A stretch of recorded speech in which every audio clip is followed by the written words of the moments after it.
네, 안녕하십니까. 리스펙트 배워 컨설팅의 이승열입니다. 세무부인 나은의 이원식 세무사입니다. 오늘은 개업하려고 하다 보면 제일 중요한 문제, 두 문제. 처음에는 제가 보기에는 돈하고 부동산이 제일 중요한 것 같아요. 입지하고 자금이 제일 중요한데, 보통 보면 사업할 때 대부분 이제 대출 주제로 하다 보면 이제 막 준비를 하는데, 방실적인 얘기를 해가지고 요즘에 또 이렇게 부모님이 좀 여유가 되시는 분들도 있어요. 부럽네요. 네. 근데 이거를 또 잘못 건드렸다가 나중에 되게 곤란한 상황이 오는 경우를 많이 봤거든요. 그러니까 신세무사님 오신 그 상황이니까 이걸 어떻게 처리해야지 위험에 노출되지 않고 개원이 될 수 있는지 한번 설명을 좀 부탁드릴게요. 우선은 원장님께서 은행에서 대출받을 때는 뭐 전혀 문제가 없을 수 있어요. 관련 기록이 다 있으니까. 네, 물론 은행 돈으로 대출 받으신 다음에 개원하는데 이 정도만 쓰고 나머지를 부동산 투자하는데 문제가 되겠지만 그래서 이제 그건 제외하고 그 외에 부모님께 받으실 돈이 있다던가 배우자의 부모님께 시댁이든 처가이든 그런 쪽으로 받으실 돈이 있다던가 오픈되지 않은, 그러니까 화이트머니가 아니라 블랙머니가 있는 경우도 실제로 있으시거든요. 그렇죠, 그렇죠. 네, 주식 투자해서 버셨던가 뭐 코인으로 버셨던가 이런 건 괜찮아요. 이런 건 합법적으로 소득이 증빙이 되는 건데, 그런 자금을 어떻게 소명할지가 중요한 부분이겠죠. 그런 부분들 좀 설명을 드리면, 부모님이라던가 즉 직계 존속으로부터 돈을 받아 오실 때 증여로 받으실지 빌리실지 네, 이런 것들을 좀 정하셔야 돼요. 그런 걸 정할 때도 국가에서 어떻게 볼 수가 있냐면, 부모님이 자녀한테 예를 들어 뭐 10억을 빌려줬어요. 자, 근데 상환 계획이 없어요.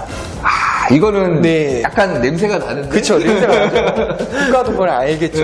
심지어 부모님께서 자식한테 이제 차용증을 다 쓰고 했는데 이자도 없고 상환 계획도 없고, 이러면 국가가 과연 이걸 믿어줄까요? 가만두지 않을 것 같아요. 제가 국세청 조사관이어도 물고 늘어질 것 같아요. 뭔 소리예요?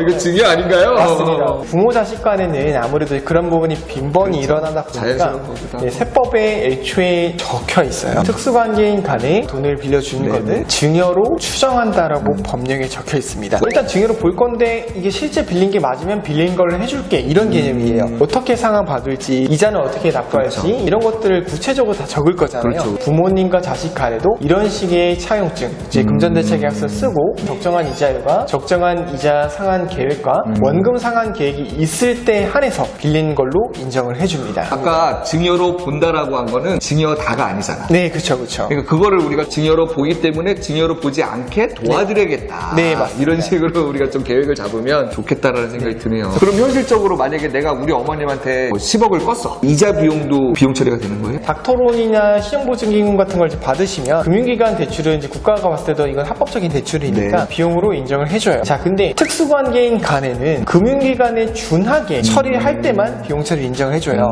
그게 어떤 거냐면, 개인 간 개인 대출할 때는 그냥 이자만 주고 끝나는 경우가 많아요. 근데 원래는 개인 간 개인 대출에도 이자를 상대방한테 줄 때 이자 소득세를 떼고 지급해야 되는 게 원칙이에요.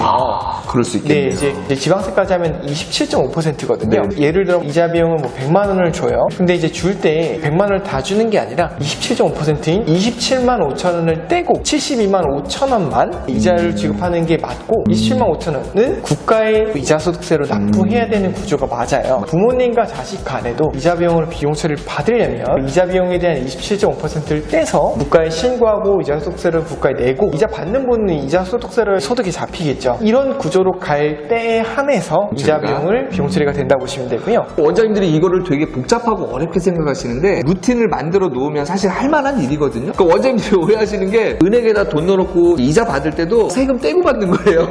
은행에서 세금 다 떼고 주는데 맞습니다. 그걸 안 하고 준다라고 오해를 하고 있어. 왜냐면 은행에서 그냥 숫자만 나오니까.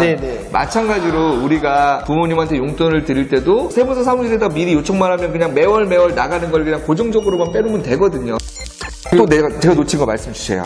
또 한 가지가 자금 조달 이슈. 이제 빌린 게 맞긴 해요. 이걸 빌린 걸로 하는데, 자, 근데 이자율을 빌린 게 맞으면 이자를 적게 해도 되는 거 아닌가 생각을 하실 수도 있다 보니까 이미 국가에서 마련을 해놨어요. 국가에서는 적정하게 받는 이자율이 4.6%다. 이 정도 받아라라고 정해놓고 있어요. 4.6% 이자가 나오겠죠. 4.6% 이자만큼 받아야 되는데 이거보다 덜 받았어? 그 차액이 1,000만 원이 넘어가는 순간 그때부터는 증여로 보게 됩니다. 만약에 빌린 금액이 좀 작아요. 은행금이 작으면 이제 그 차익이 1,000만 원이 안 될 수가 있겠죠. 그렇죠. 그럼 이 1,000만 원을 4.6% 기준에서 역으로 환산해서 역산해가지고 원금이 얼마냐가 좀 궁금하실 텐데 대략 2억 1,000 몇백만 원이 나와요. 네, 그래서 약 2억 1,000 몇백만 원 정도까지는 이론상 무상 대여가 가능은 해요. 근데 이제 완전 꽉 채우는 거 권장드리진 않는데 그러니까 2억 정도까지는 무상을 해도 실제로 인정은 받을 수 있지만 벌하진 않는다. 뭐 이 정도로만. 그 차익이 결국은 국가에서 정한 이자와 실제 이자의 차익이 1,000만 원은 넘지 않게끔 구조를 짜두시길 권장드리겠습니다. 그러니까 저는 지금 이거 우리 주제가 뭐냐면 부모님 등으로부터 자금 조달 시의 이슈잖아요. 근데 저는 원장님들한테 그런 말씀을 좀 드리고 싶어요. 사실은 의사 만들어주려면 고생 되게 많이 하시거든요. 아, 그렇죠. 그러니까 부모님들한테 오히려 4.6%가 아니라 좀 더 우리가 배려해가지고 뭐 최소한 5에서 한 6, 7% 정도 드려서 그냥 용돈 드린 것도 또 내가 비용 처리도 받을 수 있으니까 그런 쪽으로 오히려 좋은 제도로 내가 이용을 하는 게 더 나은 거지. 대부분의 의료기관이 많이 빌려봐야 뭐 10억에서 20억 사이거든요. 한 달에 몇십만 원 더 드리고 그러는 건데 그냥 용돈 드렸다라고 생각하시고 난 비용 처리 받았다라고 생각하시는 걸로 오히려 좋은 걸로 이렇게 인식을 시켰으면 좋겠다는 생각이 드네요. 네, 맞습니다.